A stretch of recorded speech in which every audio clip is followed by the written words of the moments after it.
degrade the capability of a lot of the proxies, but it's not a long-term solution for cutting them off. Wait, what the fuck? No. Iran's a major state, has got a lot of assets to lose. These militia groups sort of win by not folding when the United States strikes them. And that's what we've seen happen with the Houthis, who came out of Yemen and were doing more attacks on shipping just yesterday and today. So it's not clear to me that this will deter. It may well slow them down for a while. And I don't know anybody in the U.S. government who thinks that this is a solution.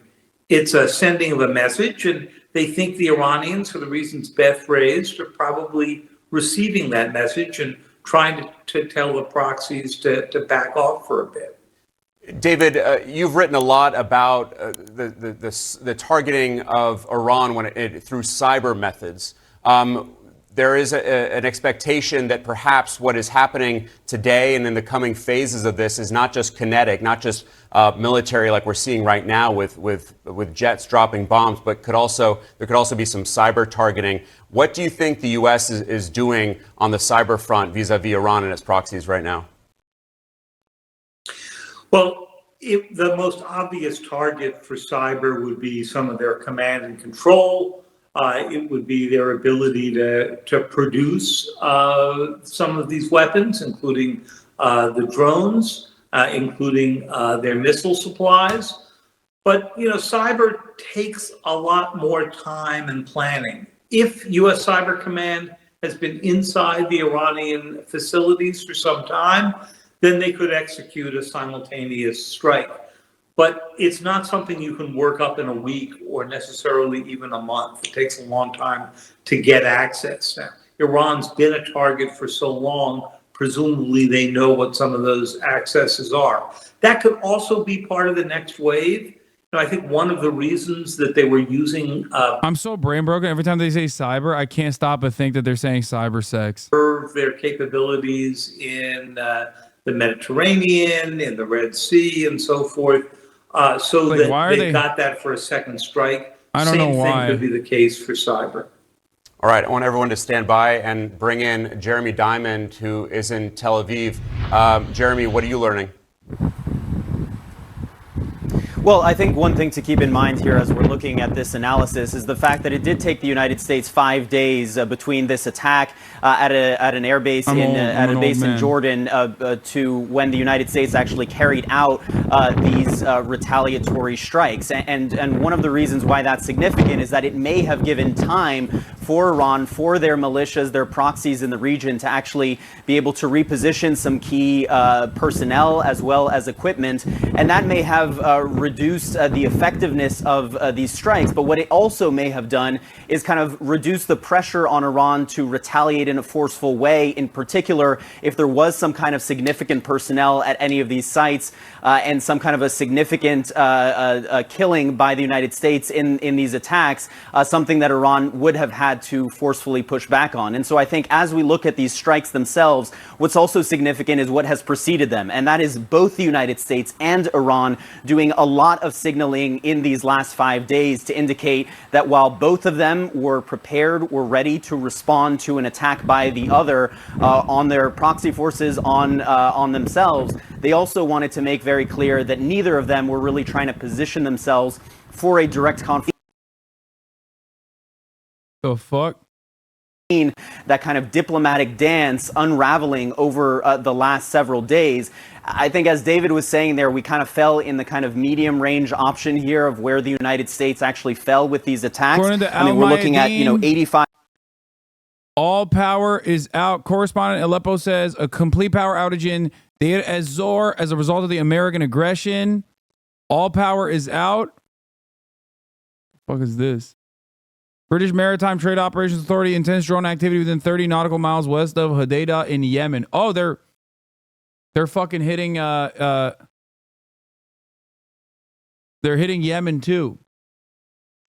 Biden's going to start doing Obama's Terror Tuesdays. We did cyber attacks. Stuxnet blew up uranium enrichment centrifuges in Iran around 12 years ago. Why is my brain broken with the way CNN is covering this? I mean, they're brain broken because we do this so much. I don't know if this is a real video, by the way, or a recent video. Sorry.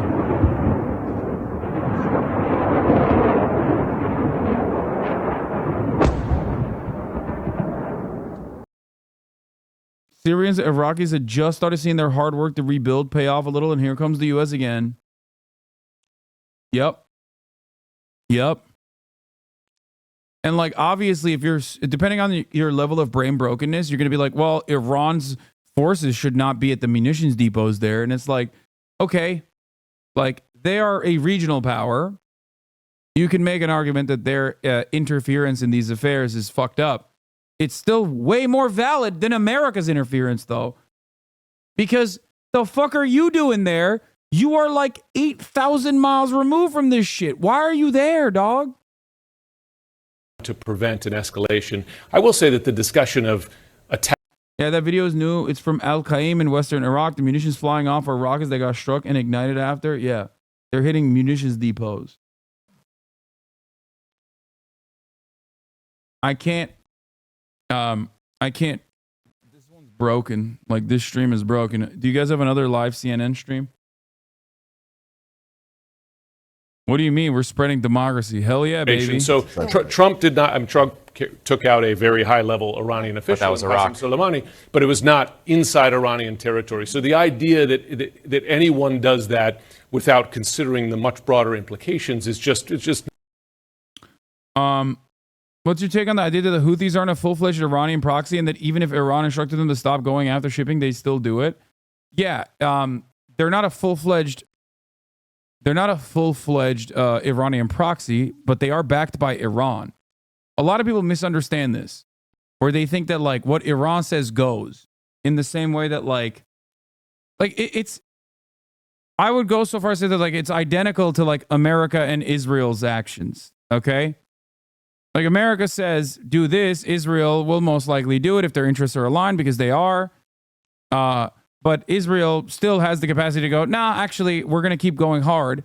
But America still ultimately has full power of taking their guns away, taking their toys away, and taking their defense away, like their political defense away from Israel. In which case, Israel, being a part of the Western sphere of influence, would have to greatly reconsider. Whereas the relationship between Iran and the Houthis, okay, the way that the relationship between Iran and the Houthis exists is that like Iran could stop arming them, but that doesn't mean that Houthis are going to stop fucking hitting Americans with the existing arms that they have. The Houthis were not created by Iran, so it is better to call them a partner than a proxy. Hezbollah in Lebanon and the Shia militias in Iraq and Syria are full proxies. The IRGC Quds force has more command and control over them. Yeah. I think so too. They are Shia, like the Houthis are comprised of, what is it? Yazidi Shias, right? I don't want to say it wrong. I might be mixing them up a little bit, but they are Shias in the same way that like Iran is Shias as well. Zaidi, not Yazidi. Sorry, not Yazidi. They are Zaidi. They're Zaidi Shias. You're right, not Yazidi. I fucked it up. Now everyone's gonna get mad at me and yell at me. Yeah, they are Zaidi Shias. However, they're not like people are not fucking one-track minded. There's no like Shia mind control or anything like that. One of the greatest examples of this, of course, is Hamas. Hamas is a Sunni force. They are not Shia at all. They originally started as a Muslim Brotherhood cutout, right? So they are not mad, just disappointed. Okay, shut up.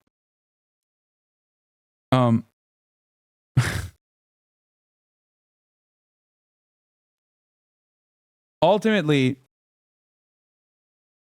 they have some level of control and influence that they can exert over Ansar Allah in general, but it's not full blown. Like they can't just like stop them. And as far as what I've seen of the Yemeni people in general, I do think that they are very hard-headed, very stubborn, very proud people.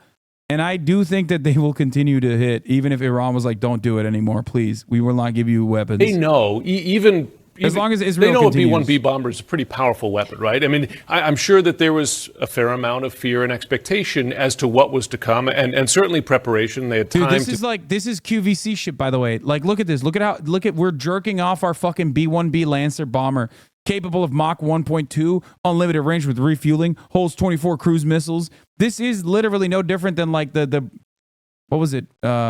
Brian, whatever the fuck, when he was doing like, look at the awesomeness of our weapons. Taken look at the hits awesome before, they've lost power personnel that we before, have. and they've maintained the attacks.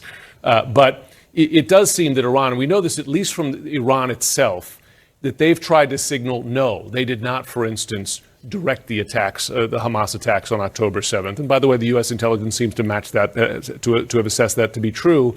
And Iran deliberately putting some distance between itself Not and its, Brian and Kilmeade, its it was proxies. the other guy. Brian perhaps Williams.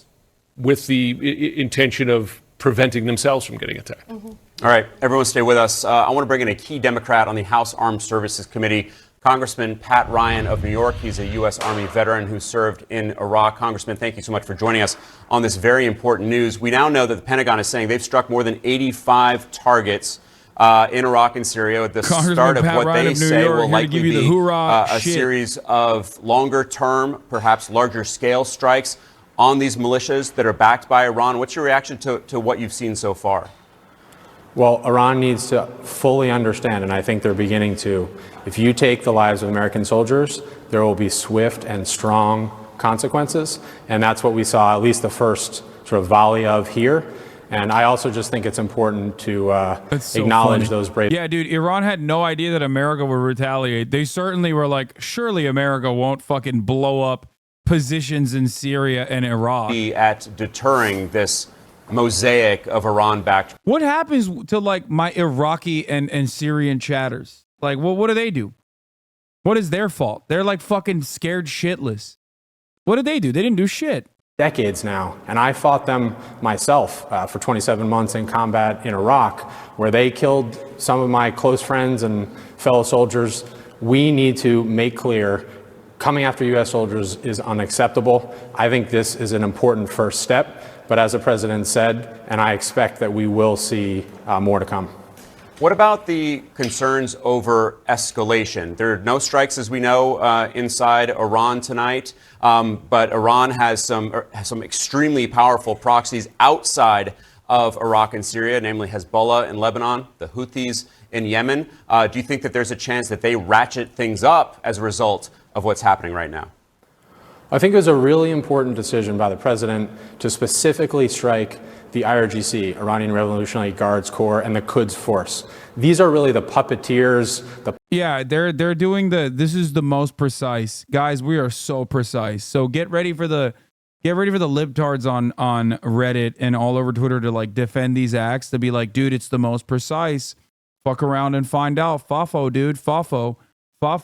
It's like, guess what, dude? You don't have healthcare, okay? You're going to die alone with a shit ton of medical debt, okay? Fuck around and find out. That's right. But hey, guess what, dude? Some fucking dude that also has, the same class interest as you flew out there and blew up entire fucking neighborhoods with like other brown people living in those neighborhoods. And they did it at the behest of the military industrial complex, and you didn't even see a fucking penny of that. But hey, at least you feel good because America's dick's big, right? America's dick is so hard. It's so hard, baby. That's right. Fafo.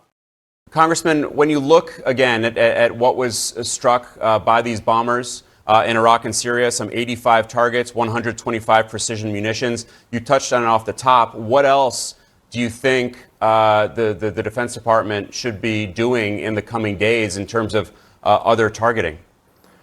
Well, we've been getting regularly briefed on this. Of course, can't share the full details from a classification perspective, but there's no shortage of targets that our incredible intelligence community and DoD have developed, continue to develop, to give the president additional options.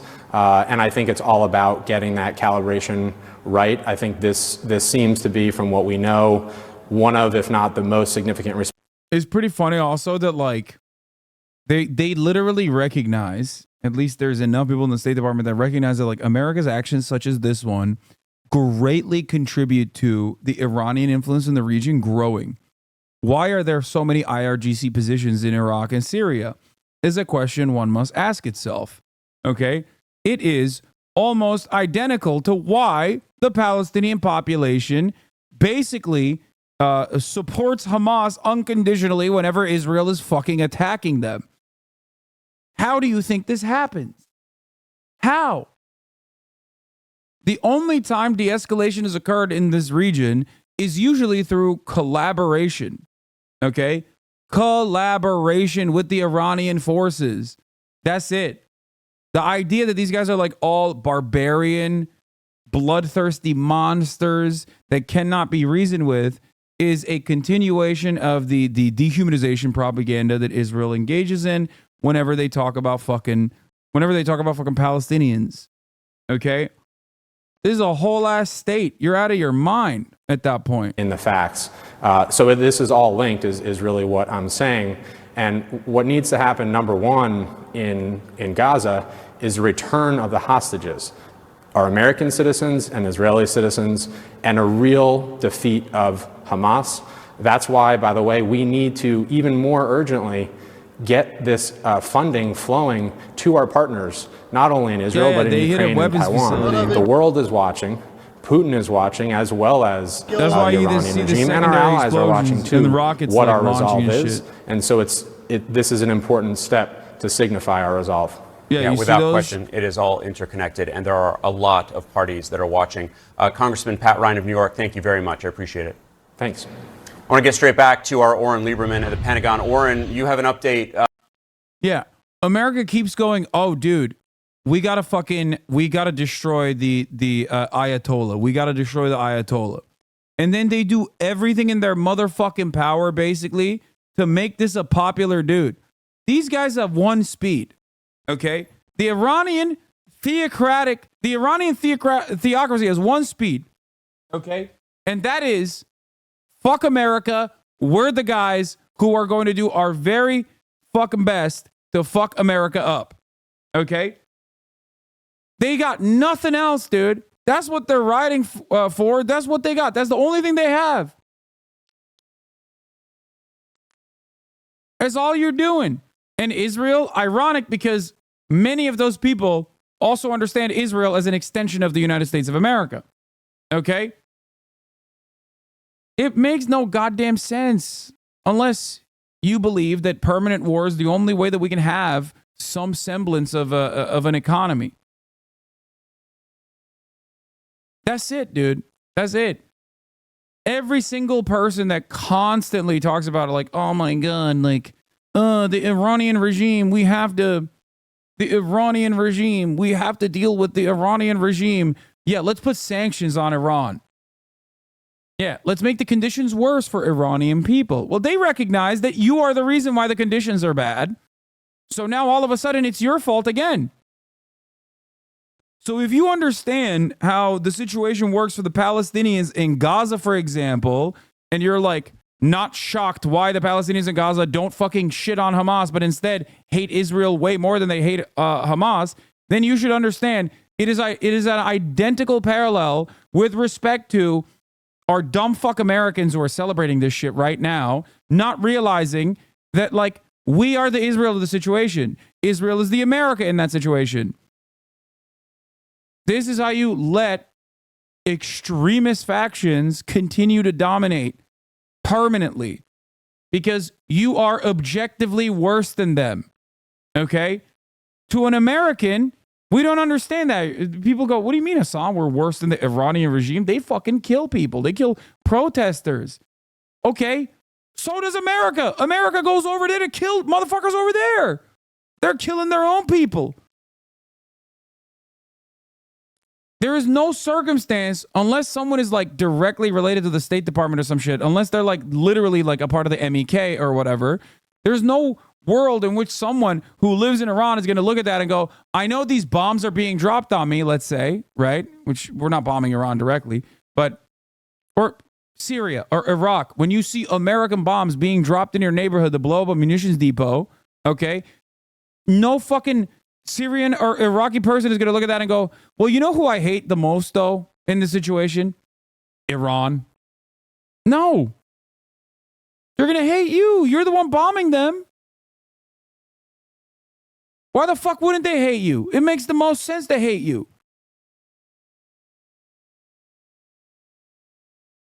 From the American perspective, they look at it and they go, well, what do you mean? Why do they hate America? They hate us because they ain't us, right? It's like, no, they hate us because we killed them. Okay? We destabilized them. We killed them. We're awful. We're monstrous. And then we celebrate it on television like this. Americans get scared shitless when you see like the Iranian parliament like burning an American flag or burning an Israeli flag. And it's like, why wouldn't they do that? Of course they're going to do that. Look at what we're doing. We're fucking monsters, man. There's no world in which you could justify this kind of coverage. You can't do this. You can't do this and at least not expect people to fucking despise you. Okay?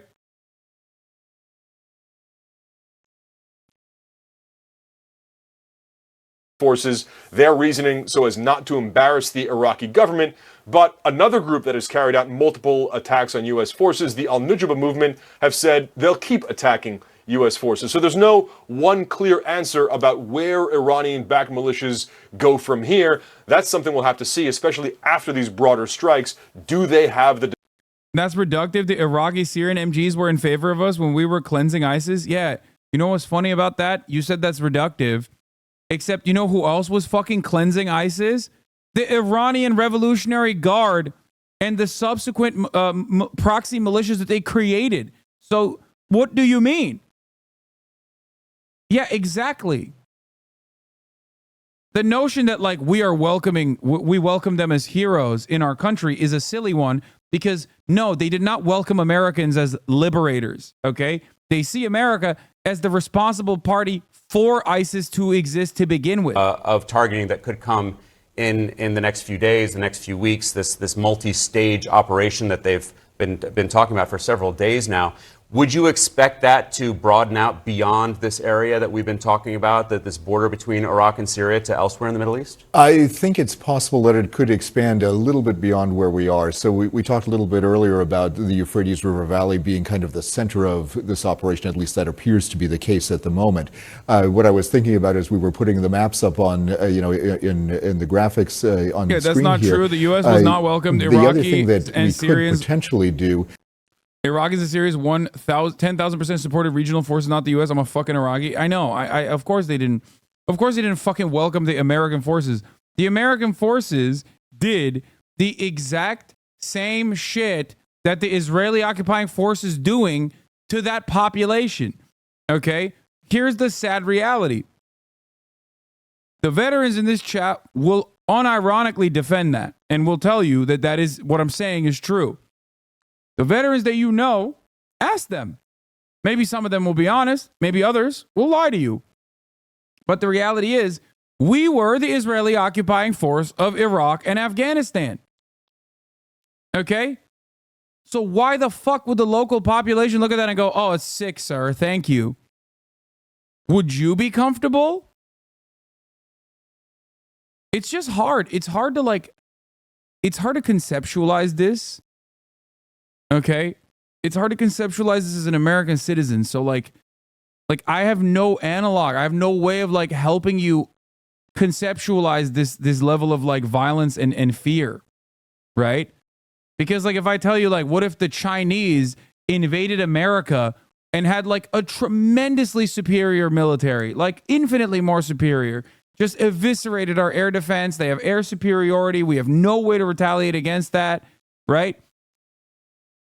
And then there's like a group of people that they had propped up that turned around. Like the only analogy you can use is aliens. Exactly. That's how much of an imbalance there is between the American forces and the civilian population. It's like if aliens came to the United States of America, it was just like ripping us apart. Okay, just straight lasering us. Like, would you think that they are the good guys?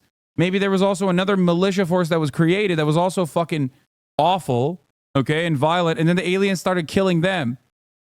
I'm pretty sure you would not appreciate the aliens in that circumstance. You would still think the aliens are the bad guys.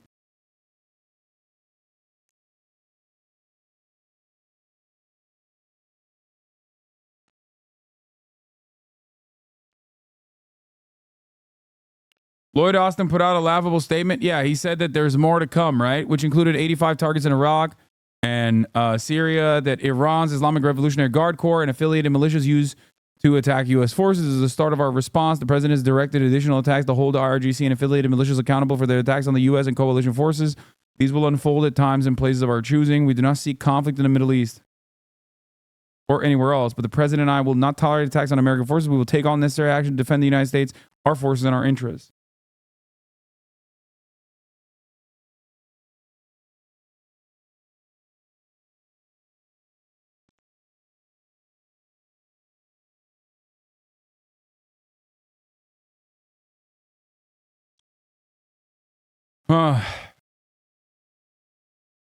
Yeah, we are engaging in de-escalatory acts on our of bombing. side for that, but there also are signaling reasons, as you're alluding to, and those signaling reasons are very much, hey, we can do. By the way, this is like in many ways very similar to the Trump situation with Qasem Soleimani.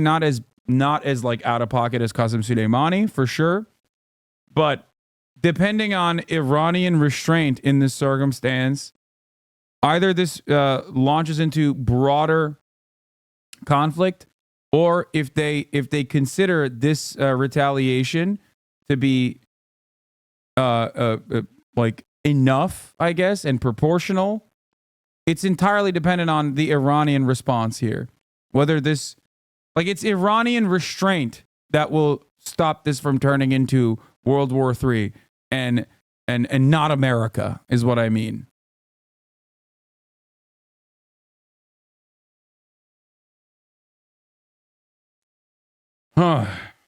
Just like with the Trump situation when he executed Qasem Soleimani, okay.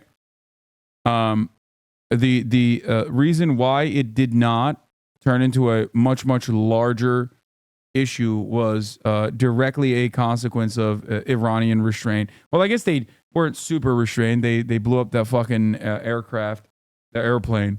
But then COVID happened, and basically there was like they were too busy dealing with all that shit instead of like hitting America. Get a handle on the unrest that recently has been rocking Iran, continue perhaps to make money or technological benefit from its trading with Russia, assisting Russia in its war in Ukraine, and also too the larger, more strategic, potentially terrifying question here for the region, which is the alleged pursuit of Iran of a nuclear weapon. Their enrichment of uranium, well, it got to 83% or so, say some UN nuclear watchdogs in the past month. So rapid. I know he killed a fuckload of ISIS, but is there any reason at all to think Soleimani was a bad guy? Yes. Definitely. I mean, I'm not like, dude, this is a thing that people don't understand. I'm not like pro-Iranian government at all. Okay? But yes, he was not a good guy. Okay? Now, the problem is even like a bad guy looks like a much better guy than motherfucking America. It's like Hasan Nasrallah, okay? The general secretary of Hezbollah in Lebanon. Outside of our names being the same, we don't agree on much, okay? I mean, he's like the type of dude who's like, yeah, we got to kill gay people. You know what I mean? Sorry, if you sucked a dick, you're going to die. That's the type of shit he's on, okay? Not a good guy in other circumstances. However, because how fucking bad Israel is, he is the moral actor in that situation. Regardless of his own personal politics. Bro, not true Lamau. No, there is like literally, what are you talking about? My leader, bro, not true. No, Hasan Nasrallah definitely is homophobic. It's like laughable to even bring that up as like as a talking point, but he definitely is not.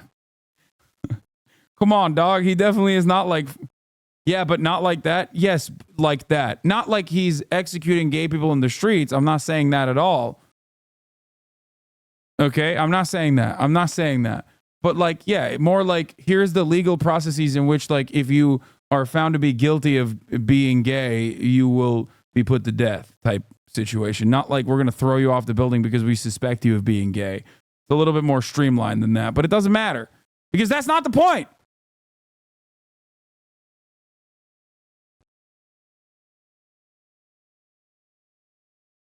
Stop imposing Western views on these people. Wait, what do you mean Western views? Like, I don't think it's should be illegal to be gay. Okay.